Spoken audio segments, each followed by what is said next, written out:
साथियों, इसको कमाने के लिए मेहनत तो करनी पड़ती है।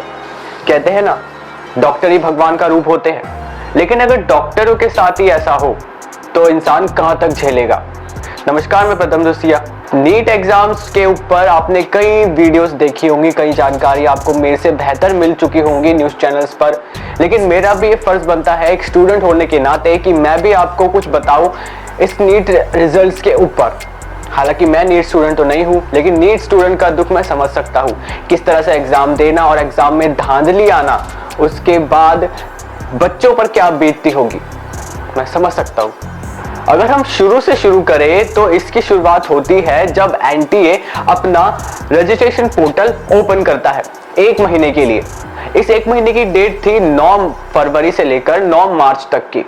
यहां तक सब कुछ सही था, लेकिन अचानक से एनटीए अपना रजिस्ट्रेशन पोर्टल 1 महीने बाद 2 दिन के लिए खोलता है। ये ताज्जुब की बात है, वो भी 9 और 10 अप्रैल को खोलता है। और उससे बड़ी ताज्जुब की बात तो ये है कि उन 2 दिनों में 24,000 से ज्यादा नीट स्टूडेंट्स ने अपना रजिस्ट्रेशन करवाया। वो 24,000 स्टूडेंट्स तब कहां थे जब पूरे 1 महीने के लिए वो पोर्टल ओपन था, तब उन्होंने अपना रजिस्ट्रेशन क्यों नहीं करवाया।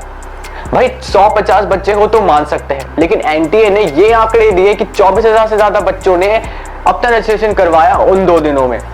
चलिए, यहां तक भी बात समझ आ गई, बच्चे अपना रजिस्ट्रेशन करवा लिए और अपनी पढ़ाई में लग गए। अब बात आती है दूसरी, 67 बच्चे टॉप आए। भाई इतने सारे बच्चे कैसे आ सकते हैं। वही तो, पिछले 5 साल का रिकॉर्ड आप उठा के देख लो। 2019 अगर हम बात करें तो केवल 1-2 बच्चों के अलावा नीट एग्जाम में कोई टॉपर नहीं दिखा हमें। कभी कोई 1 बच्चा, कभी 2 बच्चे, ऐसे टॉपर आते हैं। लेकिन अचानक से ही 2024 में इतने सारे बच्चों ने टॉप कर लिया। कैसे? वो भी 67 का आंकड़ा पार कर दिया। और इन सब बच्चों को 720 में से 720 अंक भी प्राप्त हुए। भाई ये तो बहुत ही विश्वास करने वाली बात है ही नहीं।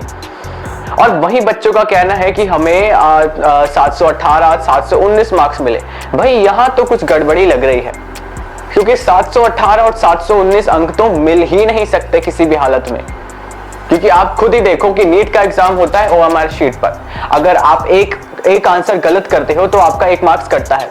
अगर आप एक आंसर अटेम्प्ट नहीं करते तो आपके 4 मार्क्स कटते हैं।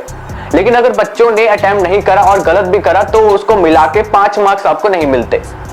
अब बच्चे कह रहे हैं कि 18 मार्क्स से 718 मार्क्स आए, 719 मार्क्स आए, ये तो गलत है। एनटीए जो है अपनी नीट एग्जाम करवाता है, जिसमें से वो केवल 715, 720 ऐसे मार्क्स दे सकता है, 5 मार्क्स काटने होते हैं उसको। और सबसे हैरान करने वाली बात तो हरियाणा से सामने आती है। हरियाणा में एक सेंटर में 6 स्टूडेंट्स ने लगातार सीक्वेंस वाइज टॉप किया है, वो भी 720 में से 720 अंक प्राप्त करके। वाह, इतने होशियार बच्चे हो गए हमारे नीट के। मैं नीट स्टूडेंट को गलत नहीं ठहरा रहा, आपने मेहनत करी, बहुत अच्छा करा। मैं एनटीए पर सवाल उठा रहा हूं कि उसने इतने सारे बच्चों को टॉप कैसे कर दिया। भाई हालांकि यही सारे बच्चे आगे चल के डॉक्टर बनेंगे, और डॉक्टर के साथ ऐसी धांधली हो तो क्या कर सकते हैं। बात आती है स्टूडेंट्स के अलॉटमेंट सेंटर की। स्टूडेंट्स जब अपना सेंटर चूज करने जाते हैं तो उनको 4-5 ऑप्शंस मिलते हैं कि आपके घर के पास कौन सा सेंटर मिलता है, आप वहां जाके पेपर दे आइए। लेकिन बच्चे एक राज्य से छोड़कर दूसरे राज्य में पेपर देने जा रहे हैं, वो भी 1000 किलोमीटर का डिफरेंस में। ये कहां तक संभव हो सकता है?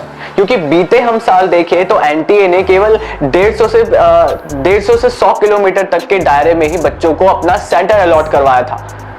अब अचानक से 1000 किलोमीटर तक का डिफरेंस बच्चा मांग रहा है और वो एनटीए दे भी रहा है। ये बड़ा देखने का मुद्दा है। मतलब अगर मैं दिल्ली में हूं तो मेरा मन कर रहा है कि मैं गुजरात में जाकर पेपर दूं, तो एनटीए मुझे अलॉट कर रहा है कि आप जाकर दीजिए। नीट ने बच्चों को ग्रेस मार्क्स दिए। भाई नीट जैसे पेपर में भी ग्रेस मार्क्स देते हैं। नीट का कहना है कि हमने 1503 बच्चों को ग्रेस मार्क्स दिए। कैसे? वहीं सेंटर में जो बैठते हैं टीचर्स, उनका कहना है कि हमने बच्चों को थोड़ा गलती से पेपर लेट दे दिए, तो उसके बिहाफ पर हमने बच्चों को थोड़े ग्रेस मार्क्स दे दिए। भाई ग्रेस मार्क्स, वो भी इतने सारे बच्चों को। वहीं हरियाणा की प्रिंसिपल का कहना है कि बच्चों ने बिना टाइम वेस्ट किए और टीचर्स ने बच्चों को पेपर नहीं लेट दिए, तब भी ग्रेस मार्क्स एनटीए ने उन बच्चों को दिए। ये कैसे हो सकता है?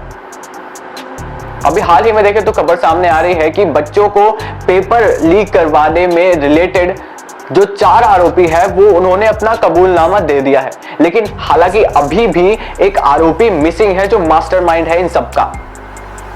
अब इसी को देखते हुए एनटीए ने यूजीसी नेट की परीक्षा जो है वो रद्द करा दी है। हालांकि ये परीक्षा 18 जून को हुई थी, लेकिन इसके 24 घंटे बाद ही यूजीसी नेट की परीक्षा रद्द करवाई जाती है। नीट की धांधली को देखते हुए एनटीए ने यूजीसी नीट की परीक्षा रद्द करा दी। हालांकि इस पर क्या कर सकते हैं, नीट स्टूडेंट्स की आवाज कौन बनेगा, क्योंकि नेता लोग तो अपनी सीटें गिनने में व्यस्त है। तो वहीं देखें तो न्यूज चैनल्स अपनी फेवरेट सरकार की तारीफें गिनते नहीं थक रही, और ऊपर से ये नीट के स्टूडेंट्स की आवाज कौन सुन रहा है। वहीं योगी सरकार ने अपने एक बयान में कहा कि हम एक ऐसा कानून लाने जा रहे हैं जिससे ये सुनिश्चित होगा कि ऊपर से नीचे तक कोई भी धांधली करता हुआ पकड़ा जाता है तो उसके पास सख्त कार्रवाई की जाएगी। हालांकि ये बहुत अच्छा कदम है, केंद्र सरकार भी इस पर कदम उठा रही है, और अभी खबर आई थी कि 4 आरोपियों ने अपना बयान दे दिया है इसको देखते हुए कि उन्होंने नीट की परीक्षा को लीक करवाया था, पेपर लीक कराया था बिहार में। हालांकि इस पर कदम तो उठना ही चाहिए। क्या सरकार उस पर भी बुलडोजर चलवाएगी जो कि एनटीए में बैठे ऊपर से नीचे तक के लोग लालची है? अब कौन लालची है ये तो सरकार तय करेगी। सरकार को उन पर भी बुलडोजर चलाना चाहिए, उन पर भी कार्रवाई करनी चाहिए, उनके भी मकान ध्वस्त करने चाहिए। आखिर सरकार ये कब करेगी? और वैसे भी जिनके साथ धांधली हुई है वो बच्चे आने वाले समय में हमारे फ्यूचर्स डॉक्टर कहलाने वाले हैं, लेकिन फ्यूचर्स डॉक्टर ही ऐसी धांधली में फंसे रहे तो देश का भविष्य कहां जाएगा। भूल जाइए 3 ट्रिलियन की होने वाली भारत की अर्थव्यवस्था को, भूल जाइए भारत तीसरे नंबर की अर्थव्यवस्था बनने वाला है, भूल जाइए भारत विश्व गुरु बन रहा है, हालांकि वो था। अब क्या होता है ये आगे ही पता लगेगा। तब तक के लिए बहुत धन्यवाद। मैं प्रथम दुसिया, अपना टाइम।